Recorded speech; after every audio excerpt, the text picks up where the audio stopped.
সিলেট থেকে এবার ৩,০১৭ জন ব্যক্তি পবিত্র হজ পালন করতে যাচ্ছেন। এরই মধ্যে ৪১৯ জন যাত্রী নিয়ে সিলেট থেকে ছেড়েছে হজের প্রথম ফ্লাইট। পর্যায়ক্রমে আরও অন্তত ৩টি ফ্লাইট হজ যাত্রীদের বহন করবে বলে জানিয়েছেন সংশ্লিষ্টরা। বিস্তারিত মুয়াজ্জেম সাজুর রিপোর্টে, ক্যামেরায় ছিলেন আমিমুল ইহসান রাহিন। ইসলাম ধর্মে মূল 5টি স্তম্ভের অন্যতম পবিত্র হজ। প্রতি বছরই সিলেট থেকে বিপুল সংখ্যক আল্লাহপ্রেমী মানুষ যাত্রা করেন পবিত্র হজের উদ্দেশ্যে।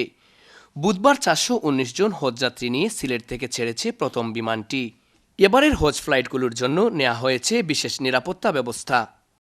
এয়ারপোর্টের বিভিন্ন পর্যায়ে যতগুলো ধাপ আছে একজন আন্তর্জাতিক যাত্রী হিসাবে এবং হজযাত্রী হিসাবে কোনো ধাপে কোনো সমস্যা আমরা পাই নাই।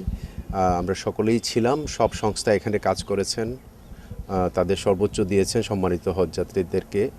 বিমানবন্দরের দায়িত্বশীলরা জানিয়েছেন, পর্যায়ক্রমে আরও 3টি ফ্লাইট ছেড়ে যাবে হজযাত্রীদের নিয়ে। বেসরকারিভাবে এবার হজযাত্রীর সংখ্যা ৩,০০০, আর সরকারিভাবে এবার ১৭ জন যাত্রী যাচ্ছেন হজের উদ্দেশ্যে। এ ব্যাপারে সিলেটের অতিরিক্ত জেলা প্রশাসক জানালেন, কোনো ধরনের সমস্যায় না পড়ার জন্য হজযাত্রীদেরকে ইসলামী ফাউন্ডেশনের মাধ্যমে প্রশিক্ষণ দেওয়া হয়েছে। এবং আমরা চাই যে হাজিরা যেন সঠিকভাবে যেতে পারে। সরকারের নির্দেশনা আমাদের প্রতি আছে, তাদের প্রশিক্ষণ দেওয়া, কিভাবে বিমানে উঠতে হবে, নামতে হবে, কিভাবে থাকতে হবে, আচার ব্যবহার কী করতে হবে, সব বিষয়ে প্রশিক্ষণও কিন্তু আমরা দিয়েছি ইসলামিক ফাউন্ডেশনের মাধ্যমে।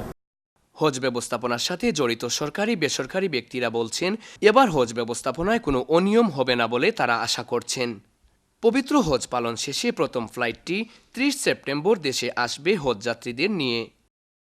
সঠিকভাবে আমার রাখা হয়েছে, আশা করছি বাকি ফ্লাইটগুলো আমরা সঠিকভাবে যাইব এবং আমরা সঠিকভাবে আমরা ফুল ফ্লাইট করে দিতে পারব। বিগত বছরের ন্যায় এই বছরও আমাদের সিলেটের সকল হজযাত্রীরা সরাসরি সিলেট থেকে জেদ্দা ফ্লাইটে যেতে পারছে।